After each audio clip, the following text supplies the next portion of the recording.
Shalom, y'all. Something I learned. Don't ask me where, who, from. But, hello, beloved. How are you? Hope you're doing well. I know I didn't do a video last week, but I am. I'm gonna do one now. I'm doing one right now. And I just pray that you're blessed. And, yeah. Hope you are very blessed. Kind of feel like singing the blessing. Yevarechecha Adonai vayishmerecha Yair Adonai panav elecha v'yichunecha Yisa Adonai panav elecha v'yasem lecha shalom. Amen.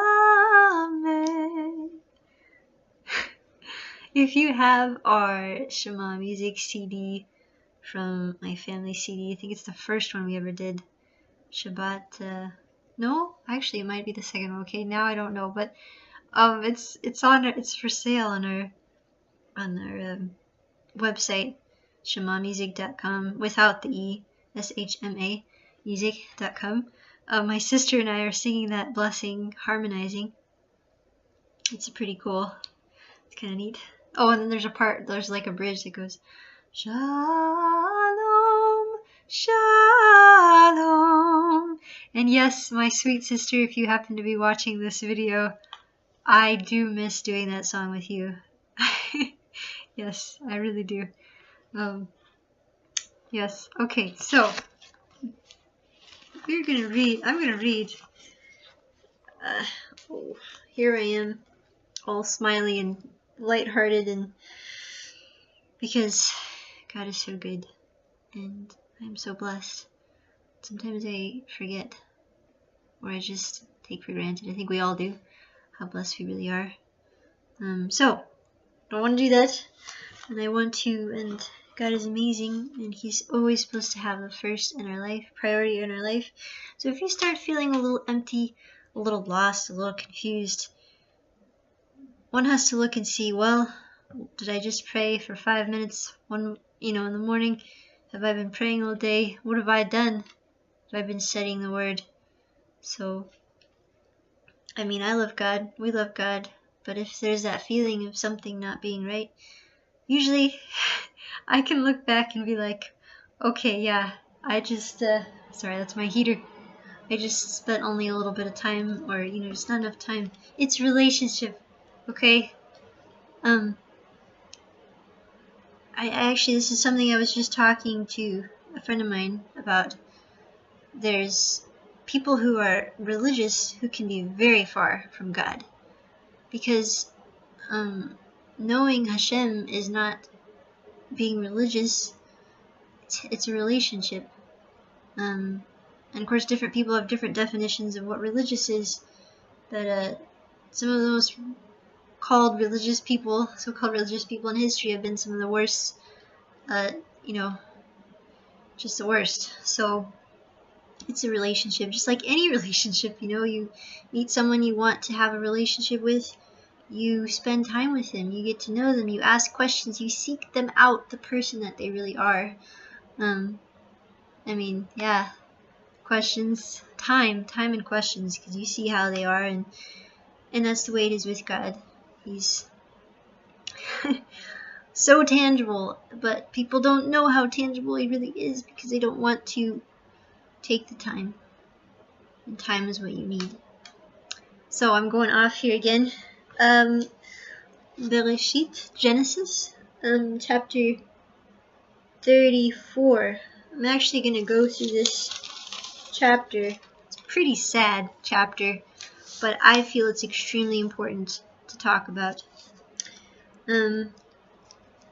I'm going to read it in English. Now Dinah, the daughter of Leah, whom she had borne to Yaakov, went out to see the daughters of the land, and when Shechem, the son of Hamor, the Hivite prince of the country, saw her, he took her and lay with her and violated her. His soul was strongly attracted to Dinah, the daughter of Jacob, and he loved the young women and spoke kindly to the young women. So Shechem spoke to his father Hamor, saying, Get me this young woman as a wife. And Jacob heard that he had defiled Dinah his daughter. Now his sons were with his livestock in the field, so Jacob held his peace until they came. Then Hamor the son of Shechem went out to Yaakov to speak with him, and the sons of Yaakov came in from the field when they heard it. And the men were grieved and very angry, because he had done a disgraceful thing in Israel by lying with Yaakov's daughter, a thing which ought not to be done. But Hamor spoke with them, saying, The soul of my son Shechem longs for your daughter. Please give her to him as a wife, and make marriages with us. Give your daughters to us, and take our daughters to yourselves. So you shall dwell with us, and the land shall be before you.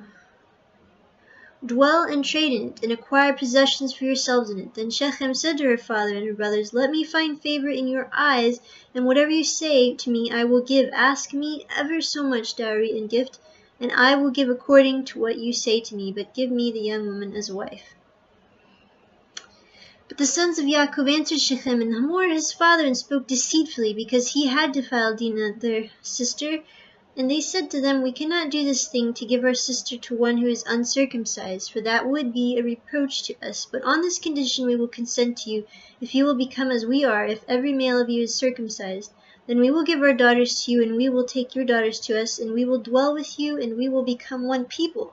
But if you will not heed us and be circumcised, then we will take our daughter and be gone. And their words pleased Hamor and Shechem, Hamor's son. So the young man did not delay to do the thing, because he delighted in Yaakov's daughter. He was more honorable than all the household of his father. And Hamor and Shechem his son came to the gate of their city, and spoke with the men of their city, saying, These men are at peace with us, therefore let them dwell in the land and trade in it, for indeed the land is large enough for them. Let us take their daughters to us as wives, and let us give them our daughters. Only on this condition will the men consent to dwell with us, to be one people. If every male among us is circumcised as they are circumcised, will not their livestock, their property, and every animal of theirs be ours? Only let us consent to them, and they will dwell with us. And all who went out of the gate of his city heeded Hamor and Shechem his son. Every male was circumcised, all who went out of the gate of his city. Now it came to pass on the third day, when they were in pain, that two of the sons of Yaakov, Shimon and Levi, Dinah's brothers, each took his sword and came boldly upon the city and killed all the males. And they killed Hamor and Shechem his son with the edge of the sword, and took Dinah from Shechem's house and went out. The sons of Jacob came upon the slain and plundered the city, because their sister had been defiled. They took their sheep, their oxen, their donkeys, what was in the city and what was in the field, and all their wealth, all their little ones and their wives they took captive, and they plundered even all that was in the house. Then Yaakov said to Shimon and Levi, You have troubled me by making me obnoxious among the inhabitants of the land, among the Canaanites and the Perizzites. And since I am few in number, they will gather themselves together against me and kill me. I shall be destroyed, my household and I. But they said, Should he treat our sister like a harlot?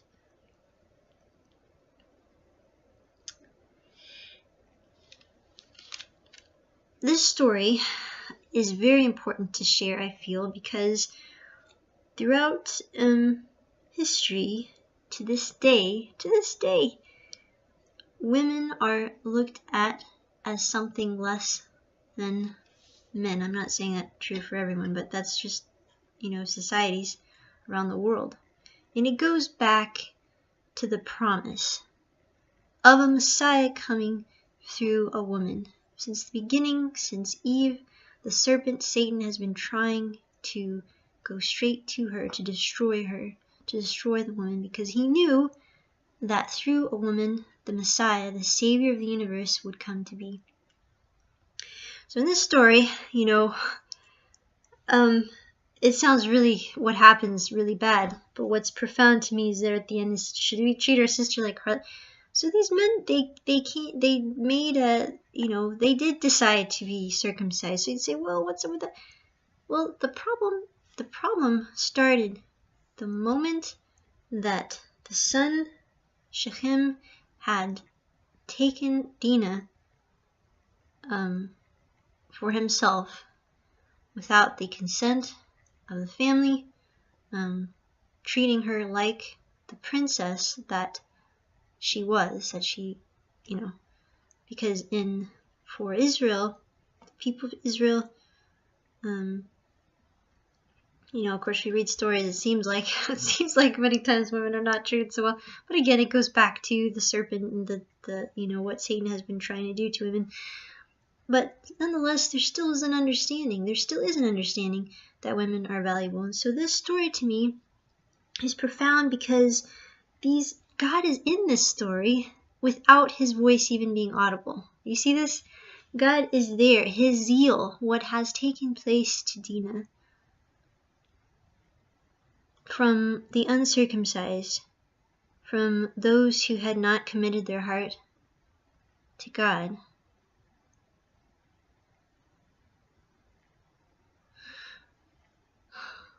I'm sorry, I'm pausing because I'm just now digesting something more to this that I hadn't digested before. Because they had not given their heart completely to God. They had not. They came to the covenant, into the covenant, asking after the fact. But to me, there's also more to this. There was just a seeking out of the women, the daughters, and there was no questioning of who is your God. You know, who are you? What kind of people are you? You know, from Shechem, his father, they're saying, you know, we'll do whatever you say, so we can have your daughters, you know, we can be a people together. But where once is there a question of who is your God? Who are you, and how can we really make things right? How can we really make things right? Sorry, my stomach. Hungry. Anyways, yeah. So the third day, of course, there's a significance of the third day. They go out. It just sounds awful. It's just awful. And I'm not gonna say, obviously, being deceitful. It's something that deceit. It's not glorified. It's not something good. But I see how from the beginning something was terribly wrong, because there was no questioning. There was no desire to seek out who the God of Israel, the God of Jacob, really was. And there was also just really disrespect, treating her like she was just nothing from Shechem's part. Yeah, so this video is already really long, but I just wanted to emphasize that, and just also say that for any women who might be listening, if you have been hurt in any way, physically, emotionally, from a man, or men, remember actually this story, because God's zeal to redeem, to bring you out from that feeling of defilement, it's real. God doesn't want you to feel like you're worth nothing. God doesn't want you to believe the lie from Satan, because that is a lie from Satan. I can tell you, as it is written, nothing can separate you from the love of Hashem. Nothing can. Therefore, no matter what you've gone through, or even maybe, you know, you've put yourself in a situation that you were just unaware of, or you didn't, you know, you made a mistake, know that God is with you, and he loves you, and he wants the best for you, very best. You are precious to him. You are amazing to him. You are a princess, you're a queen. You belong to him always, and nothing can separate you from that. No, nothing that's been done to you can separate you from the promise of God. Alright? So, blessings. This is, I guess I didn't realize this is a lot for women, but men as well, to understand that, you know, so much, I hear comments that I don't think people realize how hurtful they are. Comments like, you know, towards women. Women might be, God designed them, perhaps often, not always, but weaker physically than men. But there are strengths that women have that men don't have. That's why God made men and women. There's strengths from one the other to make to be strong together. That's what's beautiful about it, I really believe. So, yes, bless you. I love you all. Shalom, shalom, and my book is going to be out very soon. Okay, so I'll tell you more about that. Alright, I'm excited. And pretty soon we'll be saying Happy Hanukkah before you know it. Shalom, shalom. Bless you.